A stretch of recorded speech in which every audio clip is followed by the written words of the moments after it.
ಒಂದು ನಿಯಮಿತ ಬಹುಭುಜಾಕೃತಿಯ ಒಳಕೋನಗಳ ಮೊತ್ತವು 1440 ಡಿಗ್ರಿ ಹಾಗಾದರೆ ಅದರ ಬಾಹುಗಳ ಸಂಖ್ಯೆ ಆಕ್ಚುಲಿ ನಿಯಮಿತ ಬಹುಭುಜಾಕೃತಿಯ ಒಳಕೋನಗಳ ಮೊತ್ತ ಕೊಟ್ಟಿದ್ದಾರೆ. ಒಳಕೋನಗಳ ಮೊತ್ತ ಫಾರ್ಮುಲಾ ಏನಿದೆ ಅಂತಂದ್ರೆ n-2 ಇಂಟು 180 ಡಿಗ್ರಿ, ಅಥವಾ ಇದನ್ನ ಇನ್ನೊಂದು ರೀತಿ ಬರೆಯೋದಾದ್ರೆ 2n-4 ಇಂಟು 90 ಡಿಗ್ರಿ. ಈ ರೀತಿ ಕೂಡ ಬರೀತಾರೆ, ಈ ರೀತಿ ಕೂಡ ಬರೀತಾರೆ. n-2 into 180 degree is equal to ಮೊತ್ತ ಅವರೇ ಕೊಟ್ಟಿದ್ರೆ 1440 ಡಿಗ್ರಿ ಅಂತ. ಈಗ ಡಿವೈಡ್ ಮಾಡಿ n-2 equal to 1440 divided by 180. 0 0 cancel ಆಗಲಿ. 18 1 18 8 144. ಐ ಥಿಂಕ್ 148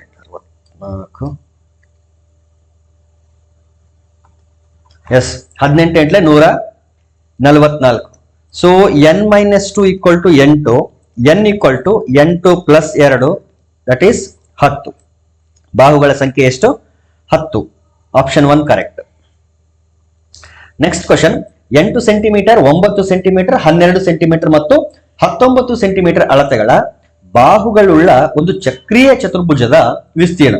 ನೋಡಿ, ಚಕ್ರೀಯ ಚತುರ್ಭುಜ ಕೊಟ್ಟು ಅದರ ವಿಸ್ತೀರ್ಣ ಕೇಳಿದಾಗ ಮತ್ತು ಅದರ ಬಾಹುಗಳ ಅಳತೆಗಳನ್ನ ಏನಾದರೂ ಕೊಟ್ಟಿದ್ರೆ ಅದರ ವಿಸ್ತೀರ್ಣ ಫೈಂಡ್ ಮಾಡಕ್ಕೆ ಒಂದು ಫಾರ್ಮುಲಾ ಇದೆ. ಏನ್ ಫಾರ್ಮುಲಾ ಅಂತಂದ್ರೆ,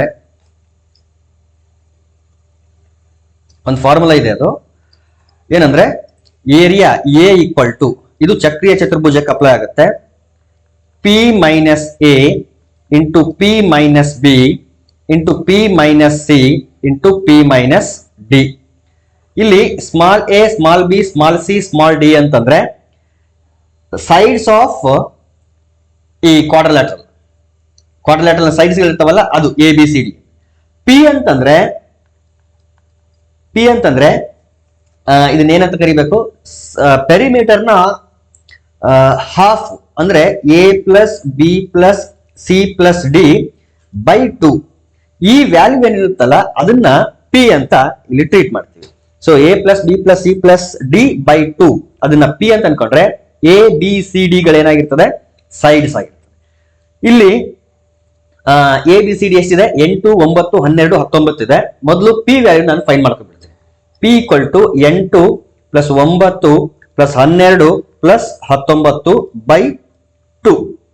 this is equal to, add ಮಾಡ್ರಿ, 9 8 17, 17 ಪ್ಲಸ್ 12 ಅಂತಂದ್ರೆ 29, 29 ಪ್ಲಸ್ 19, 9 9 18, 2 3 4 48 ಬೈ 2 ಡಿವೈಡ್ ಮಾಡಿದ್ರೆ 24.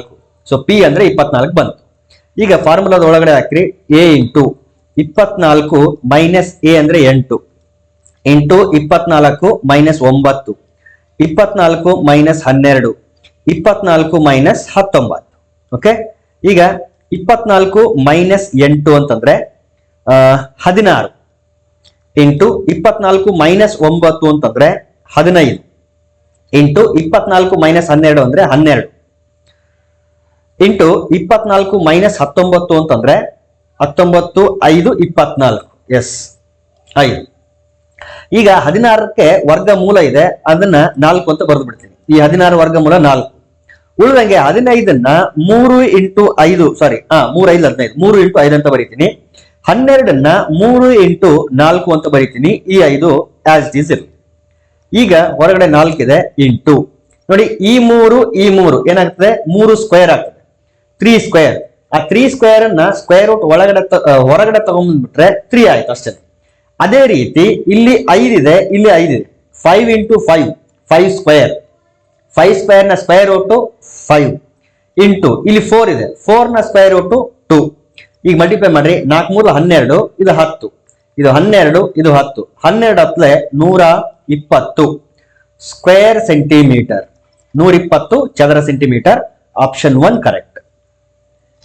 ನೆಕ್ಸ್ಟ್ ಕ್ವಶನ್, ಸಮ ಎತ್ತರಗಳುಳ್ಳ ಶಂಕು ಮತ್ತು ಸ್ತಂಭಾಕೃತಿಗಳ ಘನಫಲಗಳ ಅನುಪಾತವು 3:5 ಆಗಿದೆ. ಅಂದ್ರೆ ಹೈಟ್ ಸೇಮ್ ಇದೆ, ಒಂದು ಶಂಕು ಮತ್ತು ಒಂದು ಸ್ತಂಭಾಕೃತಿ. ಸ್ತಂಭಾಕೃತಿ ಅಂದ್ರೆ ಏನಿಲ್ಲ, ಸಿಲಿಂಡರ್. ಅವುಗಳ ಹೈಟ್ ಗಳು ಸೇಮ್ ಇದೆ, ಮತ್ತು ಅವುಗಳ ವಾಲ್ಯೂಮ್ಗಳ ರೇಷಿಯೋ ಕೊಟ್ಟಿದ್ದಾರೆ. ಘನಫಲಗಳ ಅನುಪಾತ 3:5 ಅಂತ. ಹಾಗಾದ್ರೆ ಅವುಗಳ ತ್ರಿಜ್ಯಗಳ ಅನುಪಾತವನ್ನು ನಾವು ಕಂಡುಹಿಡಿಬೇಕು. Ratio of their radii.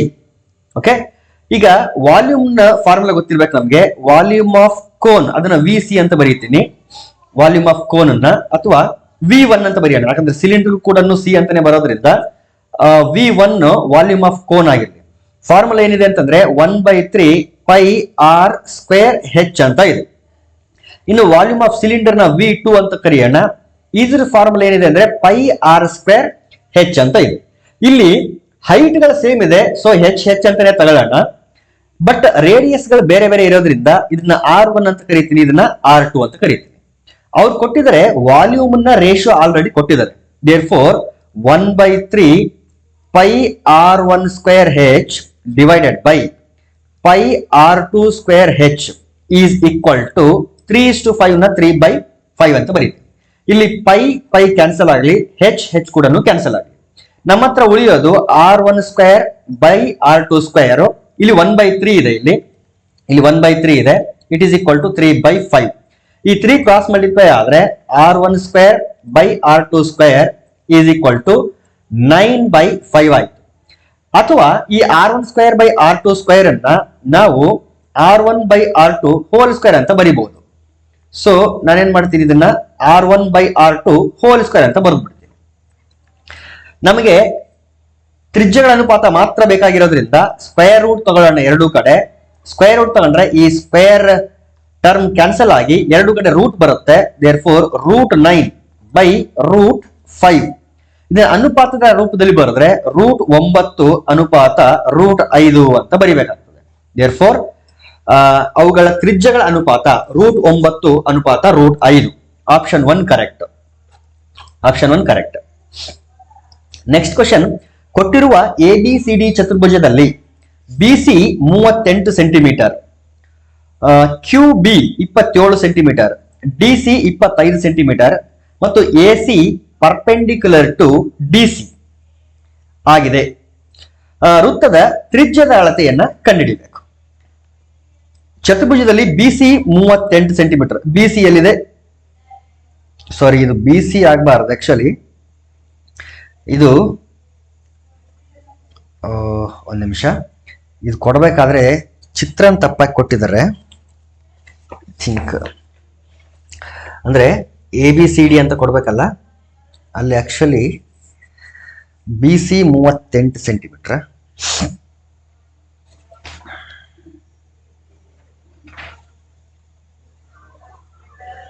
BC ಅಂದ್ರೆ ತಪ್ಪಾಗುತ್ತೆ, ಇಲ್ಲಿ BD ಆಗ್ಬೇಕು ಆಕ್ಚುಲಿ. ಎಸ್, ಇದು BC ಅಲ್ಲ, ಇದು BD ಆಕ್ಚುಲಿ. BD 38 ಅಂದ್ರೆ ಇಲ್ಲಿಂದ ಇಲ್ಲಿಗೆ 38 ಸೆಂಟಿಮೀಟರ್. ಓಕೆ, ಆಮೇಲೆ QB 27 ಸೆಂಟಿಮೀಟರ್. ಇಲ್ಲಿಂದ ಇಲ್ಲಿಗೆ ಈ ಲೆಂತ್ ಏನಿದೆ ಇದು 27 ಸೆಂಟಿಮೀಟರ್, ಇದು 27. ಟೋಟಲ್ ಲೆಂತ್ 38 ಇದೆ. QB 27 ಇದೆ ಅಂತಂದ್ರೆ ಇಲ್ಲಿ DQ ಈ ಲೆಂತ್ ಎಷ್ಟಿರುತ್ತೆ ಅಂದ್ರೆ 38ರಲ್ಲಿ 27 ತೆಗೆದ್ರೆ 11 ಸೆಂಟಿಮೀಟರ್ ಇರ್ತದೆ. 11 ಸೆಂಟಿಮೀಟರ್. ಆಮೇಲೆ ಇದು ವೃತ್ತ ಮತ್ತು D ಅನ್ನೋದು ಒಂದು ಬಾಹ್ಯ ಬಿಂದು, ಎಕ್ಸ್ಟರ್ನಲ್ ಪಾಯಿಂಟ್. ಮತ್ತು ಈ CD ಮತ್ತು DBಗಳು ಎರಡನ್ನು ಈ ಎಕ್ಸ್ಟರ್ನಲ್ ಪಾಯಿಂಟ್ ಇಂದ ಡ್ರಾ ಮಾಡಿರಂತ ಎರಡು ಟ್ಯಾಂಜೆಂಟ್ಗಳು, ಸ್ಪರ್ಶಕಗಳು. ಈ ರೀತಿ ಎರಡು ಸ್ಪರ್ಶಕಗಳನ್ನ ಡ್ರಾ ಮಾಡಿದಾಗ DP ಲೆಂತ್ ಮತ್ತು DQ ನ ಲೆಂತ್ ಎರಡು ಸೇಮ್ ಇರ್ತದೆ. ಇದು ನೆನ್ಪಿಟ್ಕೊಳ್ರಿ ನೀವು. ಒಂದು ವೃತ್ತ, ಒಂದು ಬಾಹ್ಯ ಬಿಂದುವಿನಿಂದ ಎರಡು ಸ್ಪರ್ಶಕಗಳನ್ನ ನಾವು ಎಳಿಬಹುದು. ಈ ರೀತಿ ಎಳೆದಂತ ಎರಡು ಸ್ಪರ್ಶಕಗಳ ಉದ್ದಗಳು ಸೇಮ್ ಇರ್ತವೆ. ದೇರ್ಫೋರ್ DQ ಎಷ್ಟಿರುತ್ತೋ DP ಕೂಡ ಅಷ್ಟೇ ಇರುತ್ತೆ. DQ 11 ಆಗಿರೋದ್ರಿಂದ DP ಕೂಡ 11 ಸೆಂಟಿಮೀಟರ್ ಇರುತ್ತೆ. ಆಮೇಲೆ ಇನ್ನೊಂದು ಕೊಟ್ಟಿದ್ದಾರೆ ಅವರು, DC 25 ಅಂತ ಕೊಟ್ಟಿದ್ದಾರೆ. ಇಲ್ಲಿಂದ ಇಲ್ಲಿಗೆ 25 ಸೆಂಟಿಮೀಟರ್ ಕೊಟ್ಟಿರೋದ್ರಿಂದ ಆಲ್ರೆಡಿ ನಮಗೆ DP 11 ಸೆಂಟಿಮೀಟರ್ ಅಂತ ಗೊತ್ತಾಗಿರೋದ್ರಿಂದ CP ಎಷ್ಟಿರುತ್ತೆ, 25ರಲ್ಲಿ 11ನ ತೆಗಿರಿ, 14 ಸೆಂಟಿಮೀಟರ್ ಇರ್ತದೆ. ಸೊ ಇಲ್ಲೂ ಅಷ್ಟೇನೆ ಮತ್ತೆ ಸೇಮ್ ರಿಸಲ್ಟ್ ಏನಿದೆ. C ಅನ್ನೋದು ಒಂದು ಬಾಹ್ಯ ಬಿಂದು, ಎಕ್ಸ್ಟರ್ನಲ್ ಪಾಯಿಂಟ್. CP ಮತ್ತು CS ಗಳು ಟ್ಯಾಂಜೆಂಟ್ಗಳು, ಸ್ಪರ್ಶಕಗಳಾಗಿರೋದ್ರಿಂದ CP ಯ ಲೆಂತ್ ಮತ್ತು CS ನ ಲೆಂತ್ ಎರಡು ಉದ್ದಗಳು ಸೇಮ್ ಇರ್ತವೆ. CP 14 ಸೆಂಟಿಮೀಟರ್ ಆದ್ರೆ CS ಕೂಡ 14 ಸೆಂಟಿಮೀಟರ್. ಆಮೇಲೆ ಮತ್ತೊಂದು ರಿಸಲ್ಟ್ ಕೊಟ್ಟಿದ್ದಾರೆ, AC is perpendicular to DC. AC ಇಲ್ಲಿದೆ ನೋಡಿ, ಇದು DC ಗೆ ಪರ್ಪೆಂಡಿಕ್ಯುಲರ್ ಅಂದ್ರೆ ಇಲ್ಲಿ 90 ಡಿಗ್ರಿ ಇದೆ ಅಂತ, 90 ಡಿಗ್ರಿ. ಓಕೆ, ಇಷ್ಟು ಕೊಟ್ಟಿದ್ದಾರೆ. ಈಗ ಒಂದು ಕನ್ಸ್ಟ್ರಕ್ಷನ್ ಮಾಡ್ತೀನಿ. ಏನ್ ಕನ್ಸ್ಟ್ರಕ್ಷನ್ ಅಂತಂದ್ರೆ, ಈ ವೃತ್ತ ಕೇಂದ್ರದಿಂದ ಸೆಂಟರ್ ಆಫ್ ದ ಸರ್ಕಲ್ ಇಂದ ಈ ಟ್ಯಾಂಜೆಂಟ್ ಎಲ್ಲಿ ಟಚ್ ಮಾಡುತ್ತಲ್ಲ ಅಲ್ಲಿಗೆ ಒಂದು ರೇಡಿಯಸ್ ಅನ್ನ ನಾನು ಡ್ರಾ ಮಾಡ್ತೀನಿ, ಆ ಕಡೆ ಮತ್ತು ಈ ಕಡೆ. ಈ ರೀತಿ ರೇಡಿಯಸ್ ಡ್ರಾ ಮಾಡಿದ್ರೆ ನಿಮ್ಗೆ ಗೊತ್ತಿರ್ಬೋದು, ಇದ್ಯಾವುದು ಟ್ಯಾಂಜೆಂಟ್ ಜೊತೆ ಈ ಪಾಯಿಂಟ್ ಏನಿರುತ್ತಲ್ಲ, ಟ್ಯಾಂಜೆಂಟ್ ಸರ್ಕಲ್ ನ ಎಲ್ಲಿ ಟಚ್ ಮಾಡುತ್ತೋ ಆ ಟಚ್ ಮಾಡಿದಂತ ಪಾಯಿಂಟ್ ಗೆ ನಾವೇನಾದ್ರೂ ಒಂದು ರೇಡಿಯಸ್ ಡ್ರಾ ಮಾಡಿದ್ರೆ ಈ ರೇಡಿಯಸ್ ಮತ್ತು ಟ್ಯಾಂಜೆಂಟ್ ನ ನಡುವೆ ಯಾವಾಗಲೂ 90 ಡಿಗ್ರಿ ರಿಲೇಷನ್ ಇರುತ್ತೆ. 90 ಡಿಗ್ರಿ. ಇನ್ನೊಂದ್ಸರಿ ನೋಡಿ, ಒಂದು ಟ್ಯಾಂಜೆಂಟ್ ಇದ್ದು ಆ ಟ್ಯಾಂಜೆಂಟ್ ಸರ್ಕಲ್ ಅನ್ನ ಯಾವ ಪಾಯಿಂಟ್ ಅಲ್ಲಿ ಟಚ್ ಮಾಡುತ್ತೋ ಆ ಪಾಯಿಂಟ್ ಗೆ ನಾವೇನಾದ್ರೂ ಒಂದು ರೇಡಿಯಸ್ ನ ಡ್ರಾ ಮಾಡಿದ್ರೆ ಆ ಟ್ಯಾಂಜೆಂಟ್ ಮತ್ತು ರೇಡಿಯಸ್ ನ ನಡುವೆ ಆಂಗಲ್ ಯಾವಾಗ್ಲೂ 90 ಡಿಗ್ರಿ ಇರುತ್ತೆ. ದೇರ್ ಫೋರ್ P ಹತ್ರನು 90 ಡಿಗ್ರಿ ಆದ್ರೆ S ಹತ್ರ ಕೂಡ 90 ಡಿಗ್ರಿ ಫಾರ್ಮರ್. ಸೊ ಮೂರು ಕಡೆ 90 ಡಿಗ್ರಿ ಇದೆ ಮತ್ತು CPOS ಒಂದು ಕ್ವಾಡ್ರಿಲ್ಯಾಟರಲ್ ಆಗಿರೋದ್ರಿಂದ ಮೂರು ಕಡೆ 90 ಡಿಗ್ರಿ ಅಂತಂದ್ರೆ ಇಲ್ಲೂ ಕೂಡ 90 ಡಿಗ್ರಿ ಇರಬೇಕು. ಯಾಕಂದ್ರೆ ಒಟ್ಟು ಆಂಗಲ್ 360 ಡಿಗ್ರಿ ಆಗ್ಬೇಕು. ನಾಲ್ಕನ್ನು ಸೇರಿಸಿದ್ರೆ 360 ಆಗ್ಬೇಕು. ಇಲ್ಲಿ 90 ಪ್ಲಸ್ 90 ಪ್ಲಸ್ 90 ಅಂದ್ರೆ 270 ಆಯ್ತು. 360 ಆಗ್ಬೇಕು ಅಂದ್ರೆ ಬೇರೆ ದಾರಿ ಇಲ್ಲ, O ಹತ್ರ 90 ಡಿಗ್ರಿ ಇರಲೇಬೇಕು. ಈ 90 ಡಿಗ್ರಿ ಇದೆ ಮತ್ತು CP 14 CS ಕೂಡ 14 ಅಂತಂದ್ರೆ, ಸೊ ಆಬ್ವಿಯಸ್ಲಿ CP ಗೆ ಆಪೋಸಿಟ್ ಆಗಿರೋಂತ OS ಕೂಡ CP ಗೆ ಈಕ್ವಲ್ ಆಗಿರುತ್ತೆ. ಅದೆಷ್ಟಿರುತ್ತೆ? 14 ಸೆಂಟಿಮೀಟರ್ ಇರುತ್ತೆ. ಸಿಮಿಲರ್ಲಿ CS ಗೆ ಆಪೋಸಿಟ್ ಆಗಿರತಕ್ಕಂತ PO ಕೂಡ ಈಕ್ವಲ್ ಆಗಿರುತ್ತೆ, ಅದು ಕೂಡ 14 ಸೆಂಟಿಮೀಟರ್. ನಾವು ಫೈಂಡ್ ಮಾಡ್ಬೇಕಾಗಿರೋದೇನು?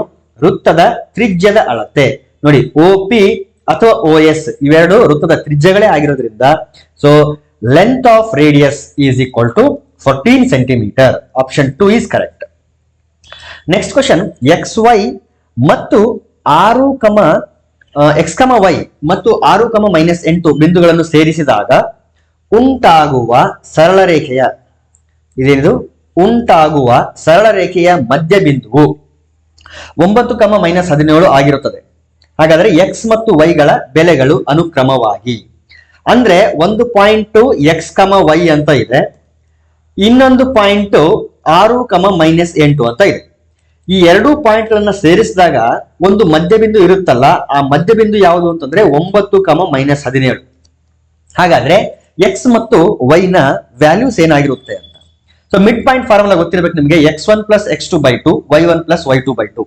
ಸೊ ಇದೇ ಮಿಡ್ ಪಾಯಿಂಟ್ ಆಗಿರೋದ್ರಿಂದ 9, -17 is equal to X1 + X2/2 ಅಂದ್ರೆ X + 6/2, X + 6/2.